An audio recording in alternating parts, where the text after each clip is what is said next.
Olá, alunos! Na aula de hoje é hora de falar sobre funções. É muito comum a gente chamar funções de bibliotecas e funções que nós mesmos escrevemos. Como é que nós fazemos para escrever funções em linguagem C? Vamos descobrir isso na aula de hoje.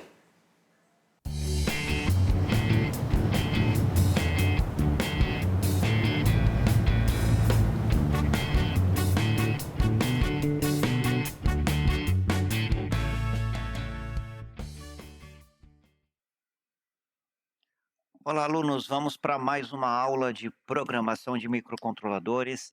Na aula de hoje, nós vamos falar de funções que são definidas pelo próprio usuário e funções de bibliotecas. Vamos também olhar alguns exemplos para aprender a trabalhar com funções e bibliotecas. As funções, elas são uma parte muito importante da linguagem C. São trechos de código que vão diminuir a complexidade de um programa, de modo que ele não fique tão grande. A gente pode colocar uma parte do nosso código em uma função para dividir um programa em partes, o que facilita quando o programa é muito grande. Além do mais, se a gente tiver que usar um código várias vezes, as funções evitam que a gente tenha que repetir esse código toda hora. Basta colocar o código numa função e chamar essa função sempre que for necessário. A gente diz que o código está modularizado, né? Então, as funções dividem o código em blocos ou módulos. E a gente já trabalhou aí durante o nosso curso com funções da própria linguagem C. Então, a função main, a função printf, a função scanf, são todas funções que são definidas na nossa linguagem C. A função, ela dá um tipo de retorno, ela vai ter um nome e você vai passar parâmetros para essa função. Dentro da função, você vai escrever o código que você deseja, que vai fazer a operação que você quer. Por exemplo, no caso da printf, a gente passa uma string, a gente passa as variáveis como parâmetros, o código da função vai mostrar isso na tela e depois que mostrar na tela, ela retorna para o nosso programa. Então, as funções, elas não são muito difíceis da gente utilizar. Elas possuem parâmetros, né? Nós já falamos que nós passamos valores para a função e esses valores são declarados como variáveis que vão fazer parte dessa função. Então, o que a gente passa de parâmetro vai virar variável para a gente trabalhar com o código dentro da nossa função. Quando a função terminar de fazer o seu procedimento, ela vai ter um retorno, ela vai retornar um valor. Eu posso também ter uma função que retorna void, ou seja, não retorna nenhum valor, ou posso também ter uma função que não passa parâmetros, então é muito flexível. Se eu tenho uma função que não retorna nenhum valor, eu costumo chamar essa função de procedimento, né? Um nome aí um pouco diferente, mas basicamente é construído da mesma forma que uma função. Para o compilador saber que a gente está escrevendo uma função e que não é um comando comum da linguagem C, a gente tem que fazer o que a gente chama de protótipo da função. Esse protótipo não vai ter código da função, mas vai definir quais são os dados que essa função precisa para trabalhar e que o código possa então ser compilado corretamente. Se eu estiver fazendo um programa pequeno, tanto o protótipo quanto as funções ficam todas no mesmo arquivo. Agora, se eu estiver fazendo um programa muito grande, eu posso usar funções para dividir o meu programa em mais de um arquivo. Por exemplo, funções da biblioteca de porta serial, função da biblioteca de display gráfico, função das bibliotecas de printf, scanf, quando eu estiver trabalhando com computadores. E aí eu posso ter um arquivo de include definido pelo usuário. Então, não só os includes da linguagem C são definidos, mas eu posso ter um próprio que eu fiz. Para definir uma função, basicamente eu vou trabalhar com duas partes. A primeira é o protótipo. Então, o protótipo ela só vai definir os tipos de dados. Por exemplo, aqui na tela eu tenho uma função de soma. Aí vem a pergunta: como é que a função de soma trabalha? Ela recebe como parâmetro dois inteiros e ela, no final, devolve um inteiro como parâmetro. Então, eu coloco int, que é o parâmetro que vai ser devolvido, soma, int A, int B, que são as variáveis que eu tenho que passar. Depois que eu definir esse protótipo, né, que vai terminar com ponto e vírgula, eu vou fazer a minha função. Quando eu faço a minha função, eu vou repetir o meu protótipo. Int soma, int A, int B, só que ao invés do ponto e vírgula, eu vou colocar o meu código entre chaves. Dentro da minha função de soma, eu vou ter uma variável da minha função que chama resultado. Esse resultado vai ser a soma de A com B, e aí então retorna o resultado dessa soma como inteiro. Então é bastante simples a gente definir uma função, né? Nós vimos aqui uma função definida completamente, inclusive com o seu protótipo. Tem um detalhe: eu posso fazer a chamada da função por valor ou por referência. Isso tem a ver com os argumentos que eu vou passar para a função. O mais comum, o mais usual, é fazer a passagem por valor, aonde eu vou passar um valor que vai ser copiado na variável. Por exemplo, se eu passar o número 5 vai ser copiado na variável inteira A. Depois eu passo o número 4 é copiado na variável inteira B. Porém, eu posso passar por referência. Nesse caso, não vai ser feita uma cópia. Eu vou passar o endereço da variável. Para passar o endereço, eu tenho que colocar um asterisco na linguagem C. Atenção, não é uma multiplicação, certo? Inteiro, né? Quando eu falo int, não é uma variável. Então, int vezes A, ele vai saber que não é multiplicação, porque inteiro é um tipo de dado. Então, ele vai entender esse asterisco como um ponteiro para passar um endereço de memória. Nós ainda vamos ver uma aula sobre ponteiros. Então, nós não vamos estudar nesse momento a passagem por referência, mas a maioria das funções recebe a passagem por valor. E aí o dado, então, é copiado na minha variável. Vamos dar uma olhada como é que essas funções trabalham dentro das bibliotecas.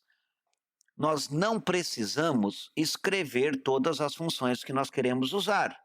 Muita coisa já está pronta. A gente não precisa fazer uma função para mostrar coisas na tela. A gente já tem o printf. Printf já está pronto. E a gente chama a função printf e ela mostra o dado na tela. Mas para isso, eu tenho que incluir a biblioteca que tem a função printf. É por isso que os nossos programas, eles sempre começam com includes, para eu definir as funções que eu vou usar. Só que essas funções dependem de cada compilador. Não é uma coisa padronizada, ok? O padronizado são os comandos, são a linguagem C em si. As bibliotecas vão variar. Um microcontrolador, vocês bem sabem que eu não ligo um teclado nele e eu também não tenho uma tela. Então não faz nem sentido compilador ter printf, scanf, porque você não tem teclado e você também não tem tela. Você eventualmente pode ter até um display gráfico, mas você não vai ter placa de vídeo, então não tem como usar a função printf. Você vai precisar de uma biblioteca para um display gráfico. Se você quiser, você pode escrever essa biblioteca. Você faz a função para trabalhar com o seu display gráfico. Se você quiser ler teclas do microcontrolador, você faz uma função para ler essas teclas.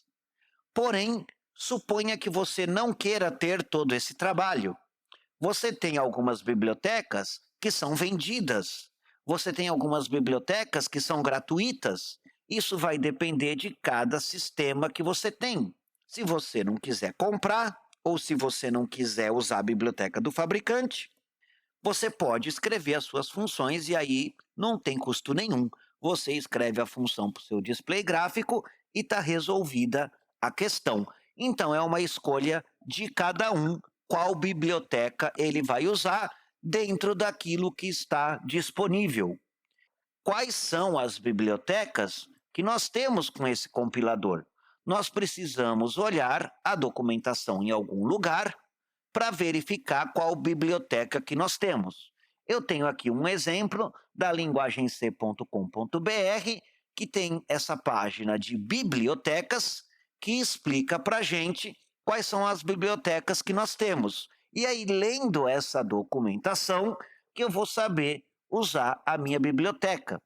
Para usar acentuação, né? Nós já vimos que a linguagem C, por padrão, ela não tem C cedilha, ela não tem acento. Mas se você quiser trabalhar com acentuação, você tem a biblioteca Locale, que permite que você use letras como o português brasileiro, como letras do espanhol, como letras do alfabeto grego, e aí você usa o Locale como for necessário. Eu tenho a função para valores aleatórios, onde eu posso gerar números aleatórios. Eu tenho a função ctype para trabalhar com tipos de dados, fazer verificações. Eu tenho bibliotecas de matemática, né, para poder fazer minhas contas. Eu tenho a biblioteca de string, que nós já olhamos em curso anterior. Então, se eu entrar aqui na documentação da biblioteca string, é onde eu vejo, por exemplo, minha string copy, eu tenho o stringcat que faz concatenação. Então, para trabalhar com as bibliotecas, eu sempre preciso olhar a documentação, que geralmente tem pelo menos um exemplo de código. Nem sempre eu vou ter um vídeo, mas o exemplo de código é bastante comum. Se a gente olhar, por exemplo, na função ctype, eu vou ver que eu tenho várias funções aqui.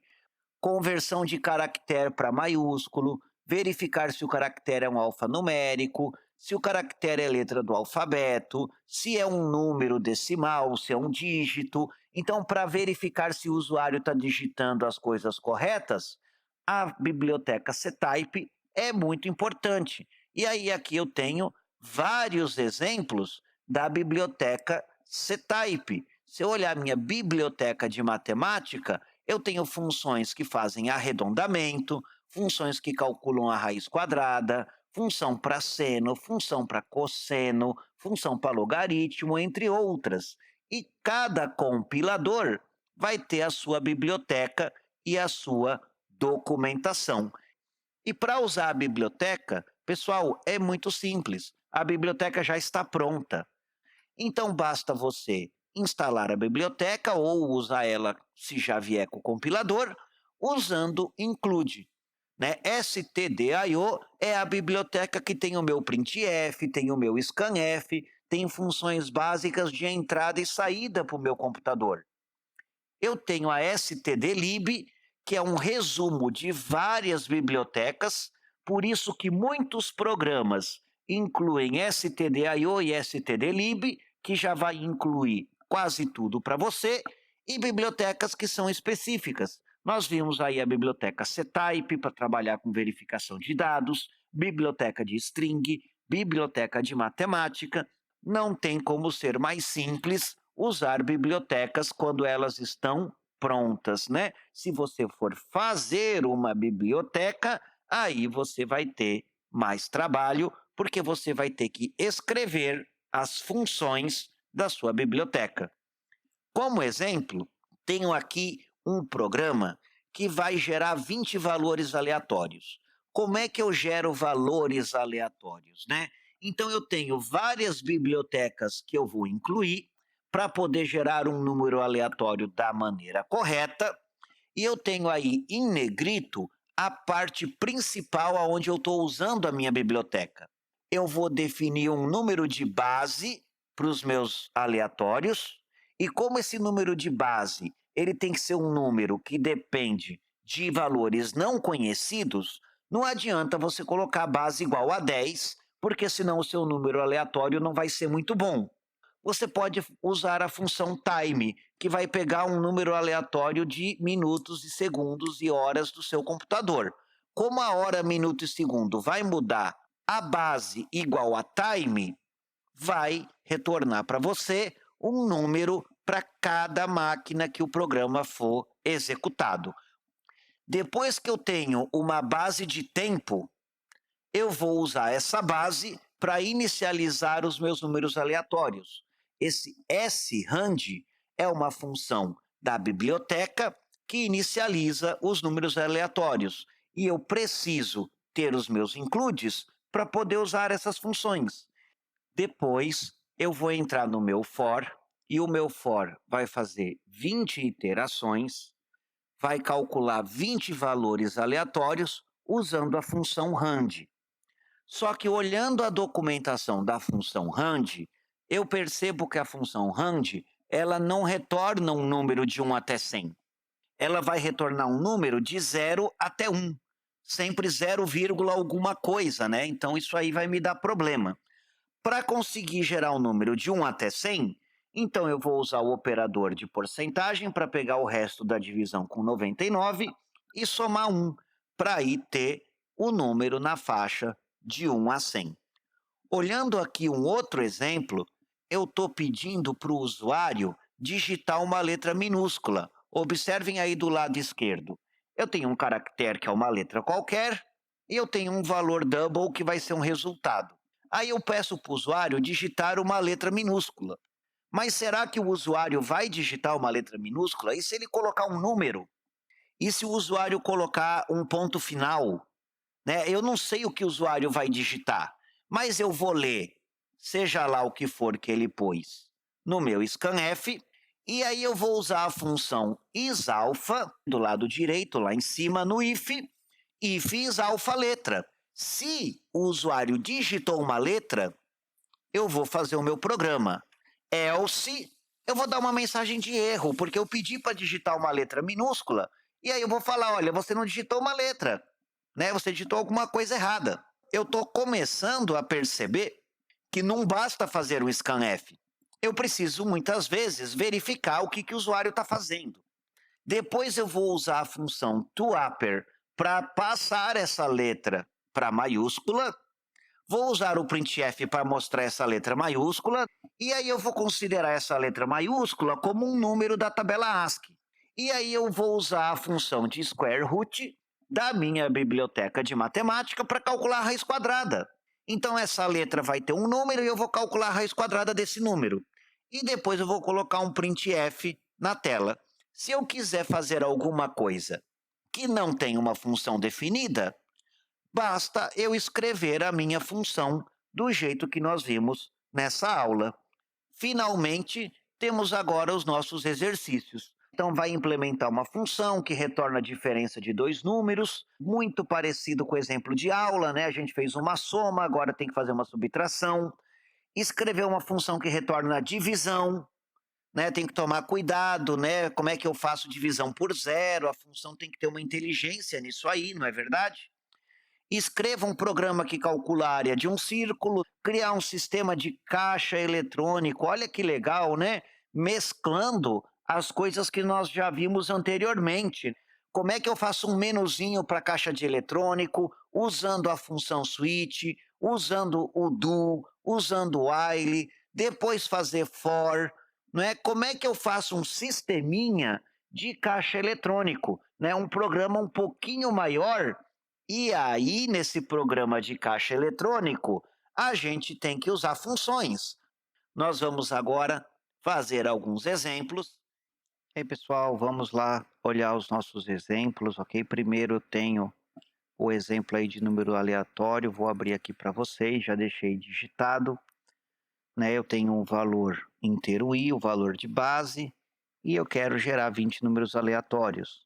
Então, eu tenho as minhas bibliotecas incluídas aqui, né? A biblioteca de time eu estou usando para gerar minha base de tempo, o srand para inicializar os meus números aleatórios, e aí eu rodo isso aqui 20 vezes para escolher um número aleatório de 99 mais 1, ou seja, de 1 até 100. Então eu vou chamar essas funções aqui da minha biblioteca. Então vamos rodar o nosso programa. Ele vai montar para mim 20 valores aleatórios e colocar o printf na tela. Eu tenho também o meu exemplo de bibliotecas, né, aonde eu leio uma letra, tenho o resultado de uma conta e eu peço para o usuário digitar uma letra minúscula. Só que eu tenho que verificar se essa letra é mesmo uma letra, tenho que garantir que a letra minúscula vire uma letra maiúscula, e aí eu vou usar a biblioteca de raiz quadrada da matemática para fazer a minha conta. E senão ele dá uma mensagem de erro. Vamos então rodar esse programa. Digite uma letra minúscula. Se eu for uma pessoa que coloca um número e dou Enter, ele vai dar erro, né? Porque pediu uma letra, eu coloquei o número, né? Não vai funcionar. Se eu rodar de novo e colocar a letra B de bola, ele vai dizer que eu digitei a letra B, convertendo ela para maiúscula, fica a letra B de bola, e depois ele vai dizer que a letra B corresponde ao número 66 e a raiz quadrada desse número vale 8,14. Então ele está funcionando com as bibliotecas que tem a função isalfa para verificar a letra, tuaper para colocar para cima, que está dentro aqui do meu ctype e do meu match. Para saber quais funções de biblioteca eu tenho, a IDE ajuda a gente. Se eu escrever include e colocar um sinal de menor, ele mostra para mim todas as bibliotecas que esse compilador tem disponível. E eu observo que é uma lista muito, muito grande. É claro que eu não sei o que faz todas essas bibliotecas, a maioria eu ainda não usei, mas um programador com o tempo aí de experiência vai conhecendo todas essas bibliotecas. A gente não vai, claro, verificar todas essas bibliotecas, porque o curso teria uma duração quase infinita, mas a gente precisa sempre olhar na documentação. A biblioteca, ela faz parte do compilador, não é uma parte integrante da linguagem C. Mas é importante a gente aprender a trabalhar com as funções que eu já tenho definidas, né? Achei interessante a gente poder rodar os exemplos que a gente deu na aula. Espero que vocês tenham gostado do curso. Um abraço para vocês.